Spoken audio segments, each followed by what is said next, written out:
Hello, welcome to episode 14, 2 weeks of daily uploads. Got a bunch of cool stuff planned for today, some cool content. I actually have had a very eventful weekend. I had Friday off, ended up picking up a guitar Friday, which was the Les Paul from Monoprice, the Squire Strat that I got yesterday, and then I spent most of the afternoon today hanging out with two of my buds going to the local guitar center. So I have some clips and some photos from cool stuff I saw there, and I also will do some highlights of the last week and some really cool rigs that I had there. And then for the tail end of the episode, this is a longer episode and you can skip around and I'll have the things down below, is I did an Instagram Live and I ended up spending quite a bit of time talking to Jared from Power Pedals. So I talked about some pretty specific things, but I talked about the state of Guitar Center now, pedal manufacturers, companies during controversy, and the future and current state of the channel and some lessons learned, and just my stance on why I'm so passionate about gear. So there's a lot of stuff to absorb there. I hope you enjoyed today's episode, and there is rigs. There's tons of rigs coming next week, and there also is tons of playing on the previous episodes from this week if you've been missing out. But I promise I will have a really cool new rig very soon. I think important to note, when I'm showing Guitar Center videos, I am usually using, I used one of two amps. I used the Blackstar HD40 Club 2, the new version, and I used a Spider 5 Mark II at Guitar Center. So, hope you enjoyed today's episode. Thank you so much anyone who's been participating, engaging, and watching all these daily videos. I know it can be a lot to keep up with, but it keeps me motivated. My playing has been getting better because I'm picking up a guitar every single day. I'm excited about gear, I'm excited about the channel, I'm excited about joining and contributing to the community you guys are a part of. So I hope you, thank you. I hope you realize how much it means to me that anyone watches these videos, and that I'm able to share my love of what I do with all of you. So, thank you, and enjoy the rest of today's content. Have that receipt film statement, please.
Jake, the spec on this, even though it's a 7, the LTD with the single volume.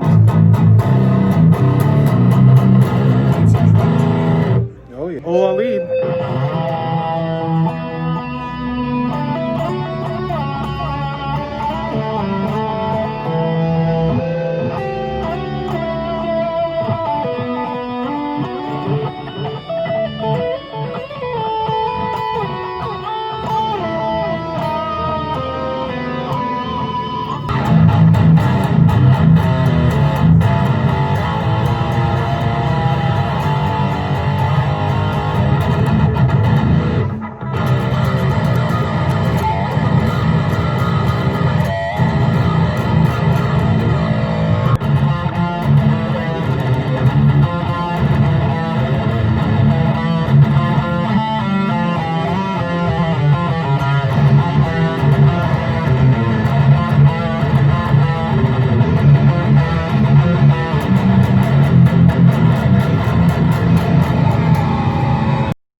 fuck. He likes this. Oh, fuck.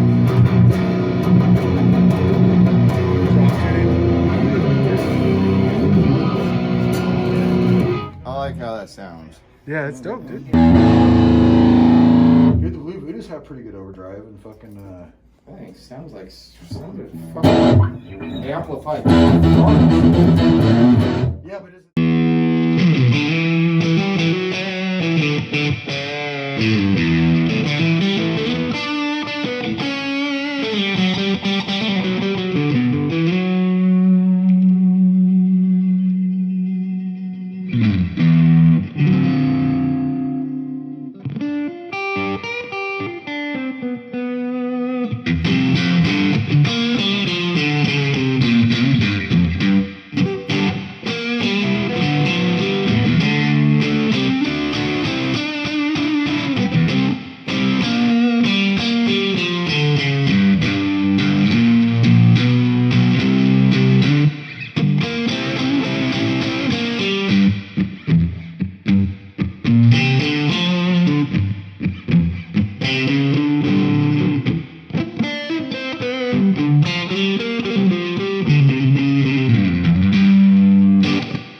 Hey guys, how's it going? So what I'm doing today is kind of shooting my live interaction to go with tonight's episode of Rig of the Week. So I figured if people weren't hanging out, I might just jam a little bit over some trap backing tracks. But if anyone wants to ask a question, then you definitely can. So yeah, let's hang out and have a good time. But yeah, I got some beats going.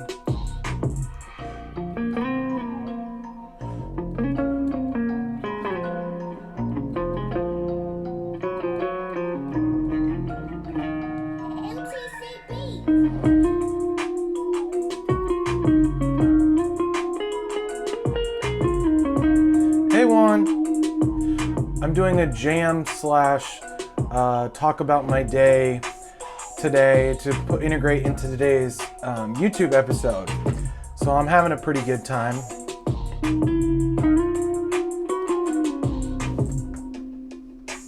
Oops. There it is.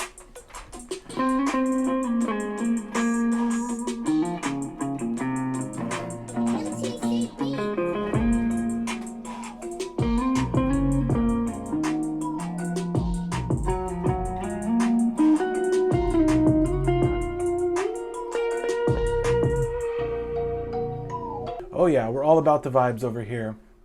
But yeah, I'm just improvising to random trap beats that come up.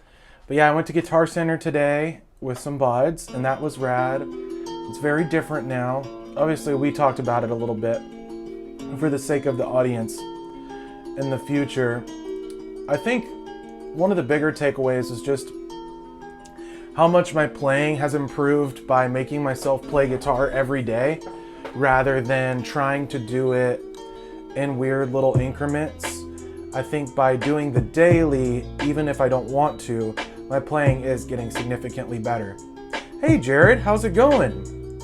I'm kind of shooting a live bit, doing a little bit of jamming and talking about my day, recapping the week, and shooting a bit for the YouTube channel. Awesome. Yeah, I'm gonna be definitely shooting more pedal board type setups this upcoming week. There's gonna be a lot of pedal videos because I'm working with a new builder. I'm really excited about that. I should have some stuff on Monday. I'm half surprised some stuff didn't come today. But it was a trip going to Guitar Center with the COVID stuff. Like, they even didn't want to give me a cable until they had wiped it down. And they were only allowing less than 10 customers in the store, which was pretty understandable, I guess. You know, you try to abide by the rules. But I was surprised how cleaned out they were. I think a lot of the used gear had gotten bought up online since they've been open, because they were closed for the longest time. And it's just, it's a different experience. I don't know. While I think Guitar Center is like Walmart in that I think it has to exist. And I think Walmart has to exist just because, yeah. Online, or did you do it in person? Because I know that they have been limited opening again. yeah, I think Guitar Center has to exist, and it's not a bad thing that it does. It keeps group pricing on certain items down, like the cost of strings and essentials, like what is it? Dispensable products. I think it definitely needs to exist. It just makes me sad. The workers definitely are not what they were 10 years ago, 20 years ago, or 15 years ago. In our area, they didn't come for a while. Right on. Okay, that makes a lot of sense. I mean, you can still get really good deals on GCUs. It's still a great marketplace. I have nothing against them, but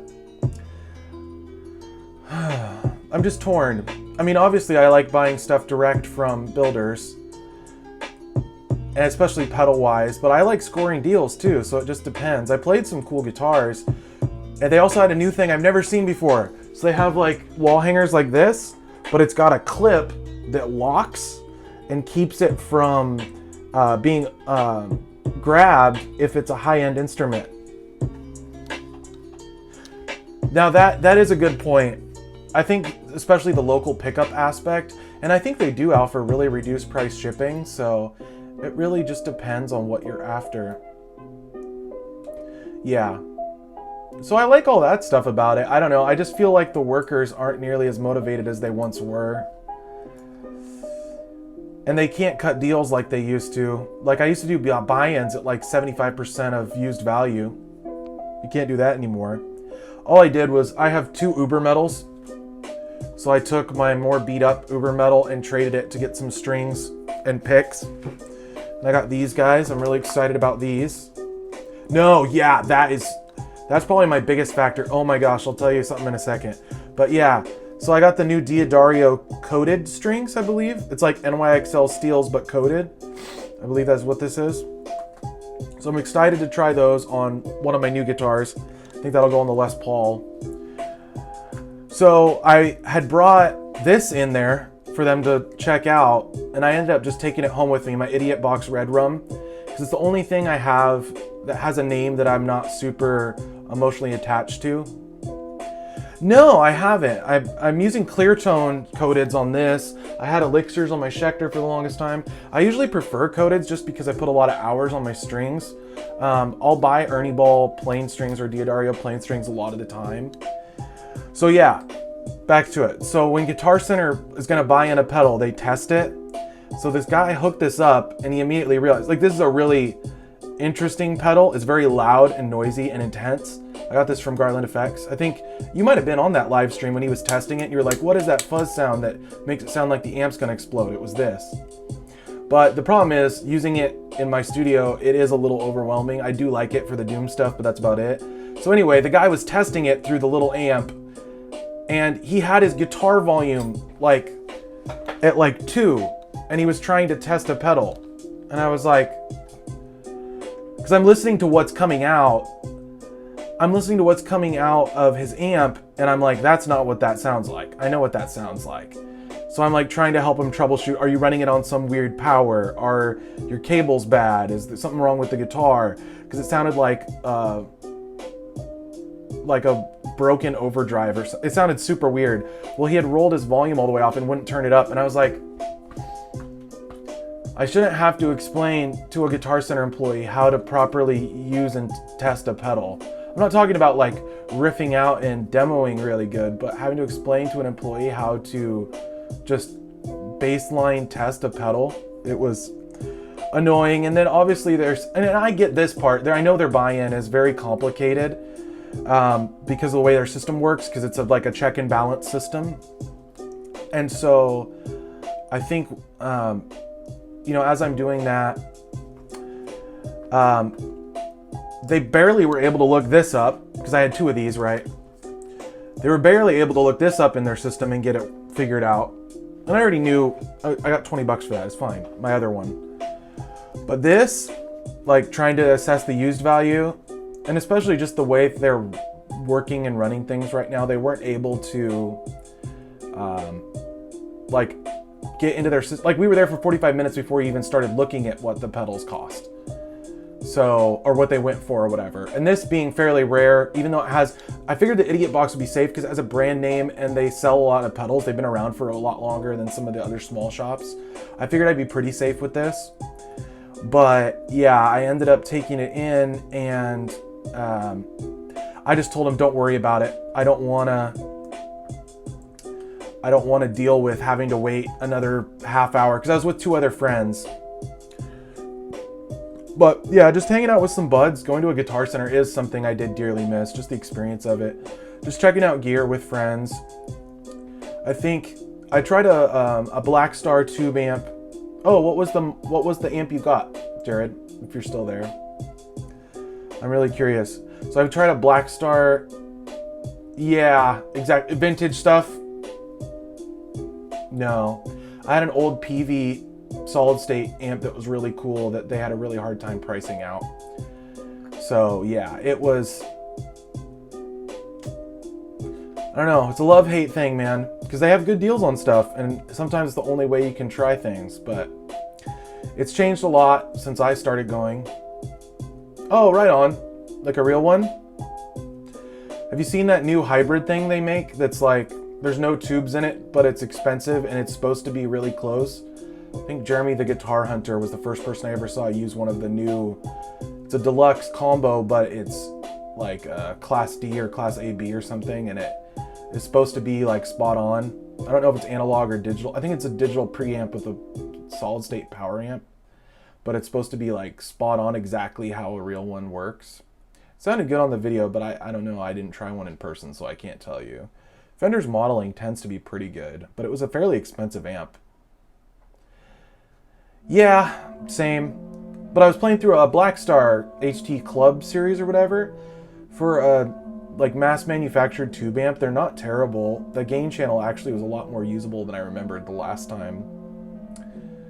But yeah, I saw Mayonnaise. I didn't play it because it was locked up at on the hanger. But I gotta see it. I'll show some pictures of all this stuff later. Yeah. Yeah. I would like to have another tube amp. I like my Marshall, but it's meant to run super clean the way it's set up. It takes pedals exceptionally well, and it has this nice thing where it like, I don't know, this might be a thing with tube preamps where no matter how much boost and gain I hit it with, it reaches this kind of threshold and it doesn't get much louder. Even if I hit it with like 40 dB plus of gain, it just saturates more, and I really like that about the Marshall. Try to do that with a solid state amp, it does not work the same way. Because I have my crate, and then I have to have my QFC power amp, but yeah. It was just weird too. One thing I noticed about Guitar Center these days is that they don't have, I don't think they had any 412 cabinets in the whole store. And all the Marshall and Orange stuff they had paired with smaller cabinets. No, not in the preamp, and not even in the power amp. I mean, my crate is loud. I used to compete with a metal drummer with it, but it's not the same thing. It really isn't. But yeah, the Mayonnaise looked nice. Yeah, that's right. I bet it's, and to be honest, they only buy in what they sell. So if they sit on their 412s for 3 years, it makes no sense to have them in stock. I know most players aren't. On the local Craigslist scene, you can get 412s cheaper than 212s, like if it's a Mesa or an Orange, which is kind of the two main V30 loaded cabinets. The only thing that really caught my eye on Craigslist lately, because I have been starting to look at Craigslist again, I hadn't for the longest time just because I wasn't seeing what I wanted, is, so my area, there's a lot of Sun stuff because Sun used to be based in Tualatin, which is like less than an hour from where I live. And there's a Sun 215 cab, like vertically mounted 215s. And I want like $400 for it for a 70s Sun cabinet with 215s. I think they replaced the speakers, but it's still like a super cool design. Because, you know, I still am, even though I've kind of dialed it back and made it rig of the day, not Doom rig of the day, I still like Doom music and I like the rig aspect of it. Just, they're so open to cranking real amps that are large. And there is something about it, because in the room, I have a 412 in there, obviously, and I've been using it for a long time. It has low wattage speakers in it. I just like the feel of it better. I mean, I'm not turning up as loud as I possibly can, but there is something about a 412 cab that I think I prefer significantly to smaller combo amps. But yeah, it's just pulling up random. I'm basically freestyle. We're freestyling tonight. But yeah, I was doing improv over these beats, but I think what's going to be more relevant for tonight's episode is just to kind of answer questions and talk about what I'm doing. But yeah, I like 412 cabs. I mean, I don't like moving them, but I like having them. I think they sound great. I need to get more mics too and mic up the different speakers. Right now I have this thing, I think I showed it in a video, where it's like I built a mic clip that holds it in place, and it's pretty sweet. I'm really liking. So yeah, on all my pedal demos and videos now, I use an actual mic amp. I am not using any software stuff. I think today was the first time I've used a piece of software like a VST in a long time, just because I so much prefer real amps. I feel like that's kind of the sweet spot for a lot of gear, is using a real amp for sure. But yeah, no, it's Guitar Center's changed, Craigslist has changed too. It's weird. I thought I would see a lot more deals, but I think part of the problem is because a lot of musicians are at home right now, they're looking to flip stuff. So I think they're doing more of a they're on it all the time, and I think they're trying to get deals on stuff. So I think that's their move now, is that they are just constantly watching and scooping up all the really good deals. So when I'm casually browsing, I'm not seeing the like outrageous, somebody doesn't know what it's worth flipping it kind of deal. I mean, this was cool though. Oh, it's not back there. My two new monoprice guitars that I got this weekend. Those were they got buried. And it's from an area that's like my area is Portland, Craigslist, but that's not where I live. It's close, but it's pretty far in terms of driving time distance. Like it's probably only 25 miles, but it's like over an hour drive for some people in the north part. So stuff in my area tends to get kind of glossed over just because people don't want to hassle with the drive. And I think that's cool. But yeah, I don't know.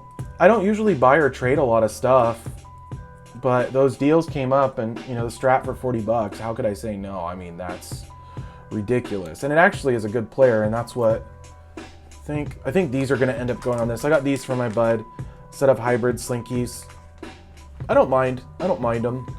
Like I said, I'll use the Ernie Ball stuff. It's just if it's going to live on there for 3 months, I'd rather have something coated that's still going to feel good. Like my bud gave me this set of clear tone strings that's on this, and I haven't felt like I needed to change it. And this is my main practice guitar, especially. And it does the metal thing good. I don't know. I've got this, pause that for a second. I got a bunch of my amp software downloaded the other day, and it's like,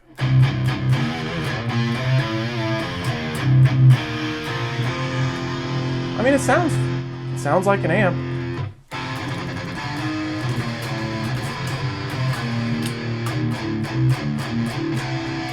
I don't know, for metal stuff, I think you can get away more with the software. It's just for literally any other genre of music, I feel like the real deal works so much better. Like if you're gonna do cool stuff with pedals and whatnot, I think it's really where it's at. Like I'd prefer this so much more.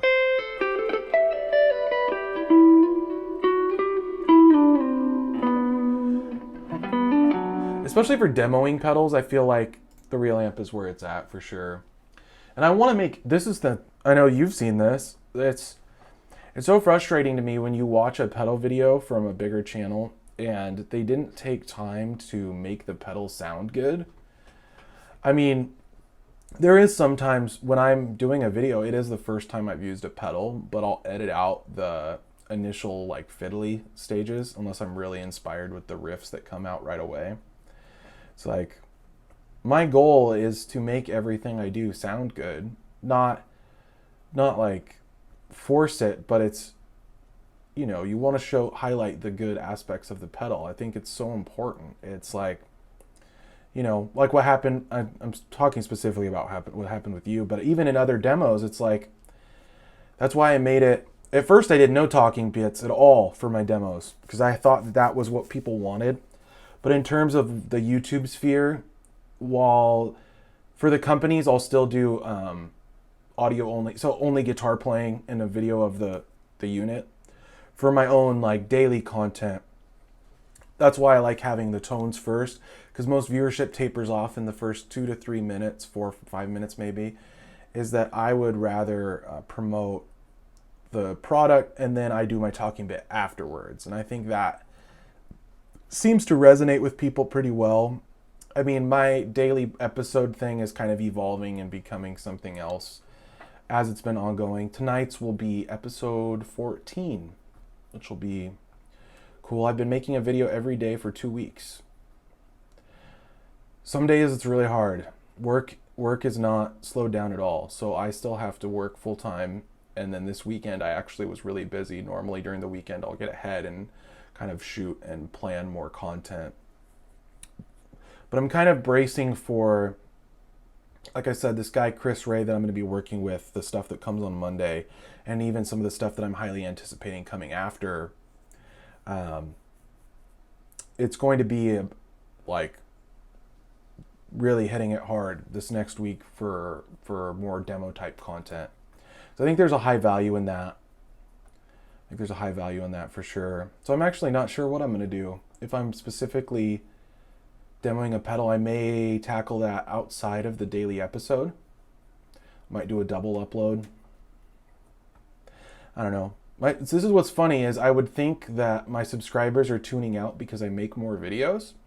But according to the numbers, what YouTube is saying is that my subscriber return views are almost triple. So over the course of evolving the daily episode, it's less views, but it's more consistent. Like the same people are coming back and watching longer, especially if I'm talking about things. And what it made me realize is that just like I love all the gear channels that I love, a lot of that has to do with the person's personality, and someone kind of expressed that to me, and I think it is important. You value that person's opinion and take on the product or on what they're doing if you get to hear it from them. So I don't know how I'm going to strike that balance of focusing on the product and not on me, but also still growing the YouTube channel. Yeah. No, I don't. Yeah, and honestly, I stopped caring about the numbers for the most part. I think some of that is naturally going to be, I'm going to gauge my success based on metrics at times. I think that's natural. But I think for me, the key is going to be just pushing through and waiting for long-term sustained growth.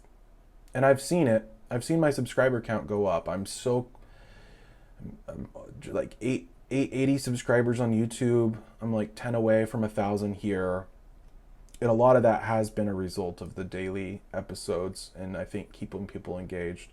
Sometimes I feel bad for my family and friends for spamming them with so much content, but I think by keeping it relatively high value, I don't have anything to worry about. And I think it will keep the right people engaged that are looking forward to daily content more so than people losing interest. Because a super fan that watches 20 videos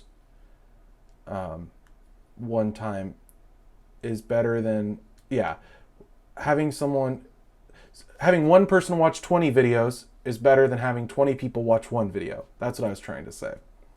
It's like you can have a relatively viral video or have a video that a bunch of people watch, but if they aren't coming back because of what you do, then it's not the same equity.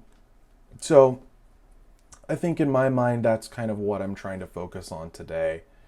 I think that's why I'm doing what I'm doing, and I'm having to learn. I'm having to grow. It's really helped me evolve my workflow as far as being able to edit and condense ideas and trying to keep up with, because my editing and filming system is completely phone based.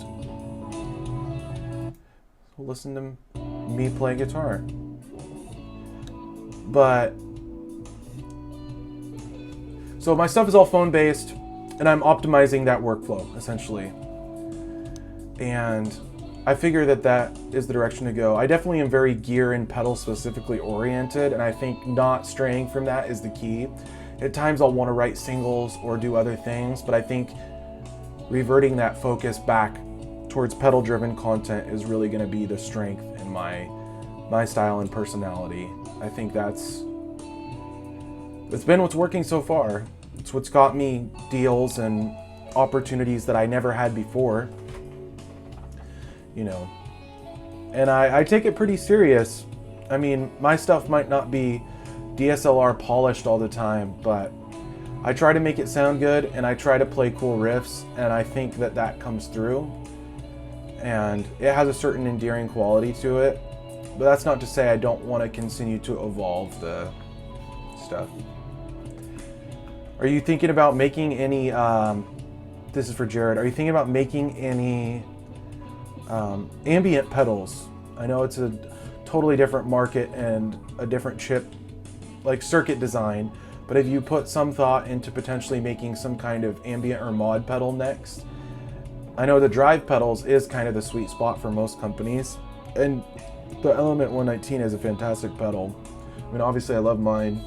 Yeah, it's in the live room over here. I was gonna show it on camera, but I'd be curious. Like, I know Horizon Devices just put out their first ambient pedal, the Flux Echo. I was pretty anticipating that at NAMM. I don't know, I think they got the... Oh, I believe that. Having seen your rig, and especially on Greg's podcast. Oh, some big news. It'll come out tomorrow. But Andrew Baina interviewed with Greg from Gear Addict Podcast, and I suggested that to him, that I kind of bridged the gap a little bit. I wasn't completely responsible for making it happen. That's on Greg and Baina responding to Greg, but I kind of bridged that gap because me and Baina are buds. And I guess I get a shout out in the beginning, so I get to find out tomorrow what that's all about, and that'll be really cool.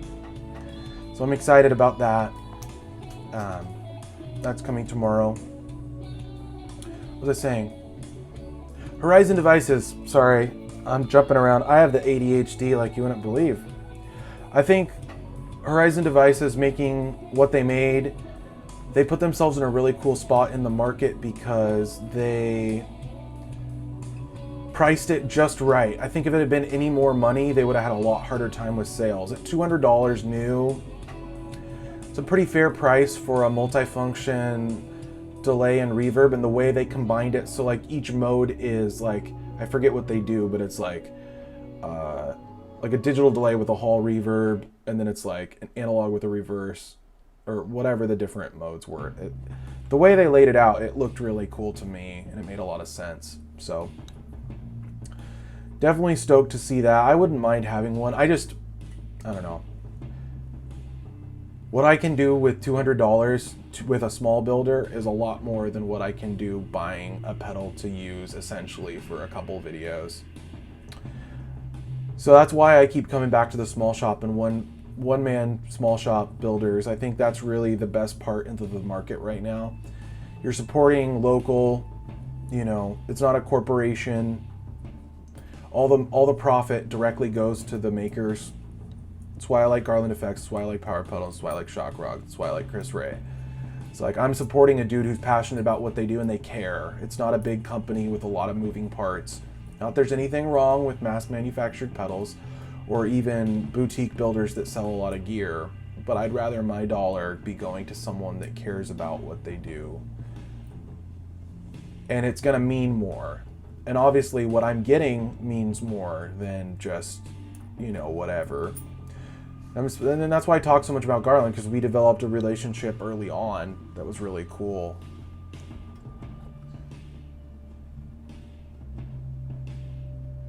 Cool.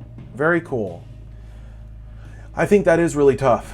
Even with drives, I feel like the Element 119 is really underrated right now. I think once you get a little more visibility and maybe get a player with some higher profile that uses its full potential, or maybe I'll push it. I'll try and come up with a track or something that really shows the capability of what that unit is really good at.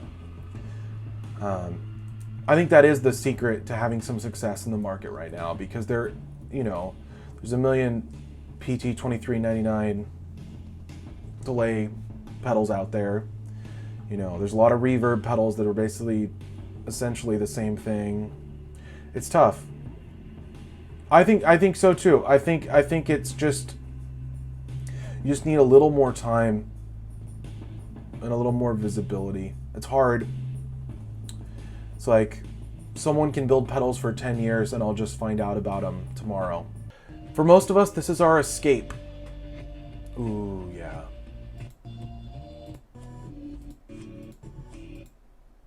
So if you didn't know, I'm listening to my ambient instrumental album that was made out of one-take parts. But yeah, like I was saying, I think this is one of the most important things about the gear community and keeping it not toxic, is that we need to band together, because for most of us, this is our escape. We work our jobs and we have our families, and this is our like passion project, right? So anything that makes that kind of a downer is really unfortunate, and it makes it, it can ruin your day. I've seen threads or posts that ruin my day, and it's unfortunate, and just the nature of social media, you can really say things that you don't feel or express something strongly in a way that's really negative. But I try to keep it upbeat, I really enjoy gear. Gear is exciting to me. I think anything that makes you want to pick up the guitar and be creative and make music is something that should be encouraged. So for me, if it's buying a new pedal or picking up a new guitar or chasing the sound of some player that I really like, or listening to a bunch of music and getting inspired, I'll listen to some country music and want to do, plucky, bendy things. Oh, I turned it off, but yeah.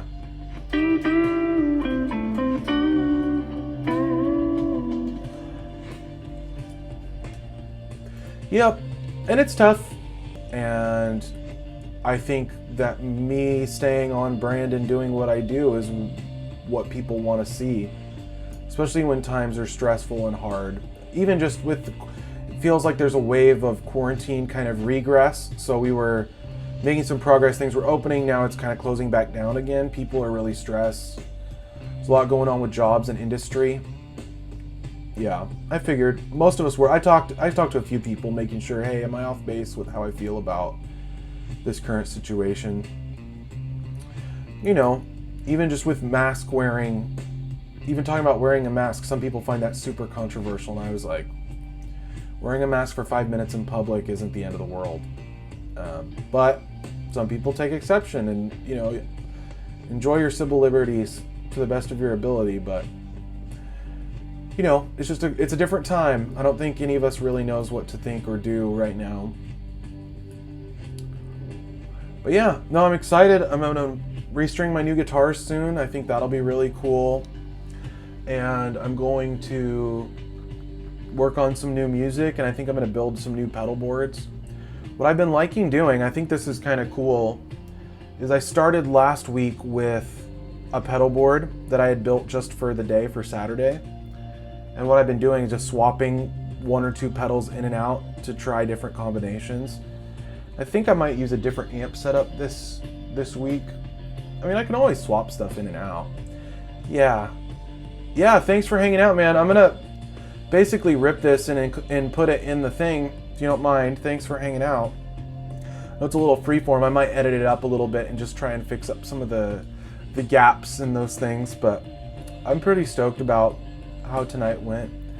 But yeah, I'm gonna grab some dinner and start editing episode 14. Thanks for hanging out, Jared. I think it really helped this. What I had in mind was just to get a dialogue going and hopefully have something that would be worth sharing for the YouTube channel. So I appreciate you hanging out. Thanks a lot, man.